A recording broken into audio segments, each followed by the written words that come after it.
Picture this: 390 BC, the middle of the night. A Gaulish army has already entered Rome. They moved through the entire city without making a sound. Not one guard heard them. They are climbing the Capitoline Hill. The last Roman stronghold is meters away. Then the geese start screaming. The sacred geese of Juno's temple. Ordinary birds. They start screaming in the middle of the night and do not stop. The guards wake up. The Gauls are spotted. Rome survives. This is not folklore.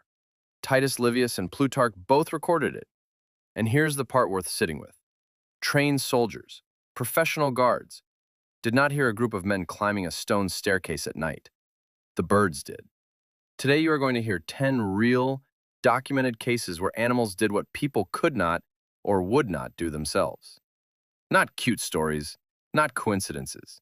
A pattern that keeps repeating across centuries and continents. Start with the obvious question. Why did the geese hear the Gauls when the guards did not? It was not about hearing ability. Human ears are perfectly capable of picking up the sound of boots on stone at night. The problem was certainty. The guards believed the fortress was secure. When your brain is convinced there is no threat, it filters incoming signals. This is called sensory adaptation. You stop registering things that do not fit your current picture of the situation. The geese had no picture of the situation, no assumption that everything was under control. There was an unfamiliar sound in the dark, and they reacted immediately. That is the first case. The animal responded precisely because it had no prior conviction blocking the signal. You could write that off as instinct. A bird screamed, fine. Call it a reflex. So look at the next case, where the bar was much higher, where the animal did not just react, but completed a task under conditions that would have stopped most people. 1918, the Western Front. An American battalion of 194 soldiers was surrounded in the Argonne Forest. No radio contact. Their own artillery had started shelling them by mistake. The only option was to send a carrier pigeon with the coordinates and stop the friendly fire. They released 3 pigeons. 2 were shot down immediately. The third was a female pigeon named Cher, weighing around 100 grams. She was shot too. She went down. Then she got back up. One eye gone, a bullet wound through her chest, one leg hanging by a tendon. She flew 40 kilometers in 25 minutes and delivered the message. 194 soldiers survived. Military surgeons removed the bullet from her chest and fitted her with a small leather prosthetic leg. Her taxidermied body is now at the Smithsonian Institution in Washington. The U.S. military built the carrier pigeon program on data. Pigeons delivered messages with over 95% accuracy under active fire. Radio performed worse than a bird in real combat conditions. The military kept using pigeons through both world wars because the numbers supported it. Next case, 1943, the Iranian city of Avaz. Polish soldiers find a bear cub being sold by a local boy. They buy him for a few cans of food and name him Wojtek. For the first few months, Wojtek just lives in the camp, eats, sleeps in the tents with the soldiers, follows them around. Then he starts watching the soldiers carry artillery shells. And he starts helping, on his own, no training, no command. He stands on his hind legs, picks up a shell weighing up to 100 kilograms, and carries it to the gun emplacement. Again and again, at the same pace as the men beside him.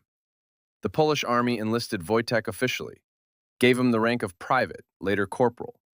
He appeared on the unit roster, received rations, and had a dog tag with his name and unit number. At the Battle of Monte Cassino in 1944, one of the bloodiest engagements of the Italian campaign, Wojtek worked without stopping. He carried hundreds of shells. He never dropped one. He did not flinch at explosions nearby. After the war, he lived until 1963 at Edinburgh Zoo. Veterans from his unit came to visit. They talked to him and gave him cigarettes, which he had liked since his army days. In 2015, statues of Wojtek were unveiled in Edinburgh and London. The inscription includes his name and military rank. Nobody taught him to carry shells. Nobody demonstrated it. He watched the people around him, identified a task, and decided to take part.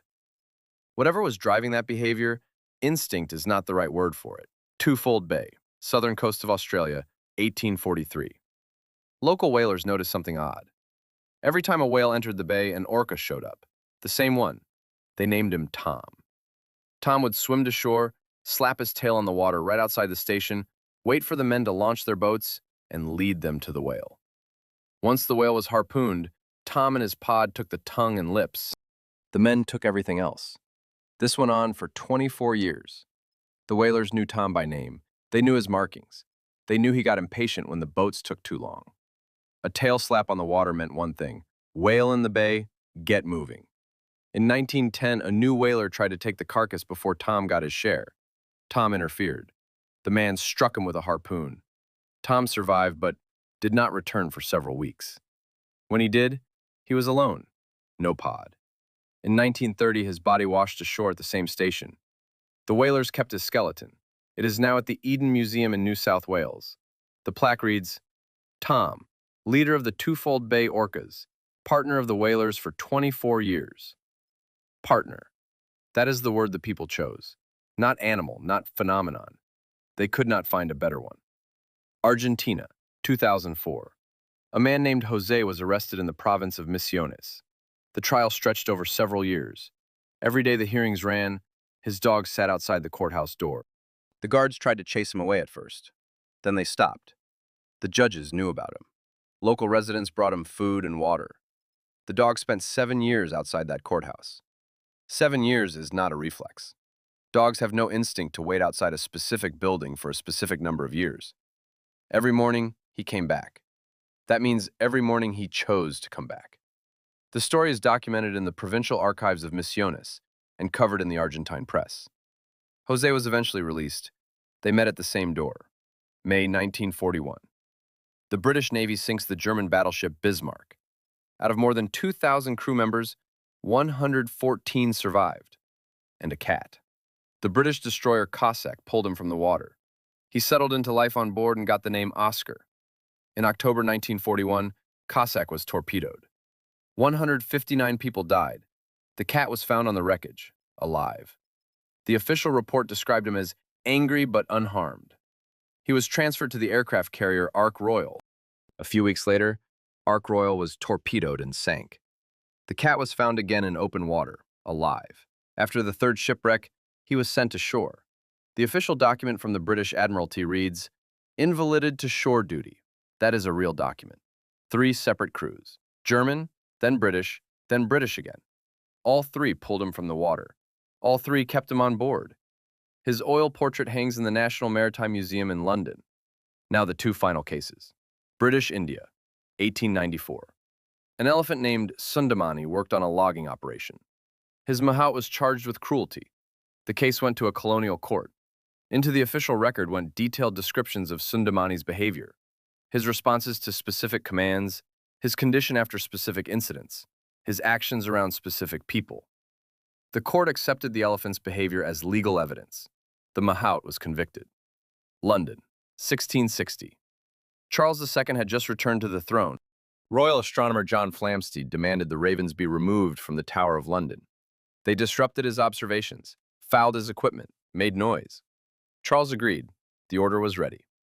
Then someone reminded him of an old prophecy. If the ravens leave the tower, the monarchy falls.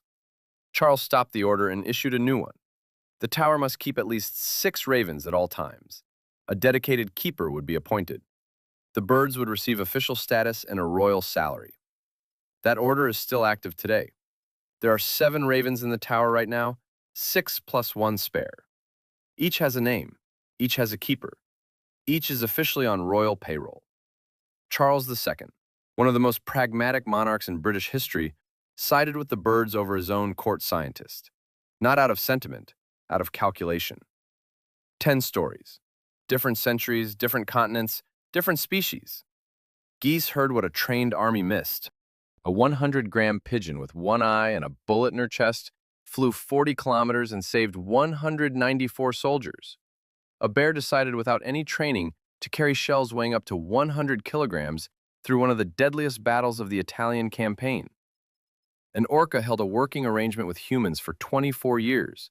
A dog waited 7 years outside a courthouse. A cat survived 3 shipwrecks and received an official military discharge. An elephant's behavior became legal evidence in court. Ravens collect a royal salary to this day. In every case, people wrote it down. in court records, in military reports, in royal decrees, on museum plaques. The question is not whether animals are smarter than humans. The question is simpler. Every time you come across evidence like this, why do you forget it so quickly?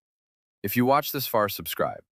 The next video covers cases where animals made choices that we would call moral decisions. That one is harder to explain away.